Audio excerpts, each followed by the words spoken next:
And then also I come from the perspective where I work with defense attorneys. So a lot of my clients are charged with murder.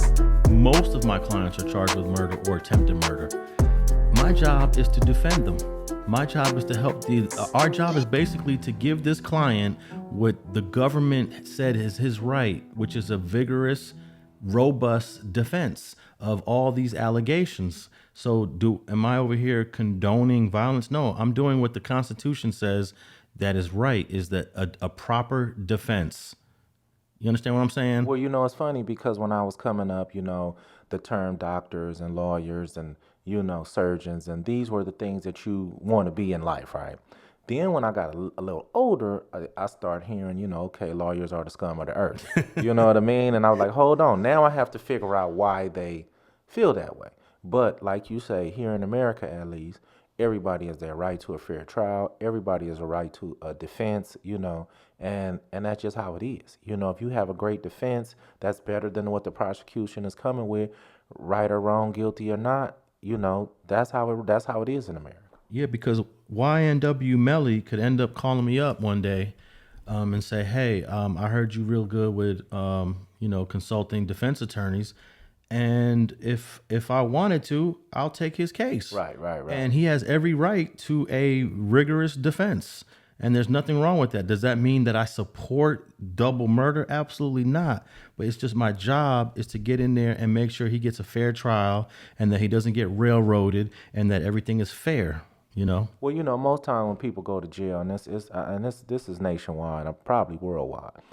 When you see somebody on TV and they say this guy was charged with, we arrested this guy for any crime, the first thing people do is convict him on TV, convict him right there on TV in their own mind. You don't have no evidence. You don't have, he was running from the police. Well, maybe when the police put him over, he was a mile from his house and he really needed to use the restroom or something. And you don't know, you know what I mean? But we are easily... we do easily convict people without knowing all the circumstances. So I think America itself can sit there and say we've all been guilty of that at some point. Yeah, man. But, these two victims, they definitely have a family that's mourning right now. And this is the tough part when you get hired to work on a murder case and you go to court and you're with the defense and you're with the defense team. The family of the victims is sitting right over there. No doubt. And I'm sure they're looking at you. They're looking at me and I'm looking at them and I'm like, I feel terrible. Yeah. But at the same time, I got a job to do. Right. This guy might be innocent. Maybe somebody else killed your son. No doubt. So yeah, it's tough. And I can understand that some criminal defense attorneys get a bad rap because they're defending people from the streets. No doubt. But hey, that's the way our system is designed, and it works to me. As long as the criminal justice system is fair, it works. I just had a trial up in the valley, and we got a hung jury. And I was hoping for a not guilty verdict. Right. I was usually I could feel when a not guilty verdict is coming, and when I left, when we finished that case, I smelled not guilty. Lori said, man, we got a hung jury, 9 not guilty, 3 guilty. Damn. That's so guess what? Gotta go back again. Gotta go back and do the whole trial again. Now, do they switch juries?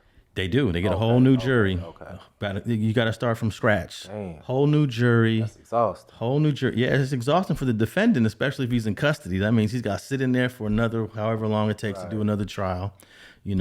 But yeah, so it may seem like I come off being, I guess, not sympathetic to the victims, but that is not the case at all, man. It's tough. It's tough going into a courtroom and seeing the family over there. And there's some cases that I would never take. Like, for example, the guy who killed Nipsey Hussle. If Eric Holder's lawyer hit me up and was like, hey, help me with this case, I'd be like, nah, man, I ain't touching that case. No, there's morality involved in a whole lot of things, self-morality. Yeah. You know what I mean? And I'm not knocking the defendants, the lawyers that he do have, because he's entitled to the rights just like everybody else. But like you say, at the end of the day, it's just some stuff you don't touch, some stuff you leave alone. That's a tough case right there. Yeah. You know, even his attorney, he had Christopher Darden as a defense attorney who used to be a prosecutor. Exactly. He prosecuted OJ and lost. No doubt. But he's a criminal defense attorney. He's a good guy too. I always bump into him in the courthouse. But he was Eric Holder's attorney in the beginning. But he quit. He said he was getting so much hate through his Facebook page, and so he ended up getting another lawyer. Thanks for watching this video clip of Streets and Scholars podcast with Alex, Alonso, and FG. If you want to listen to the entire episode, go to your favorite podcast platform and type in Streets and Scholars. But we're available on Apple Podcasts, Google Play, and Spotify. And thanks for listening to another episode of Streets and Scholars.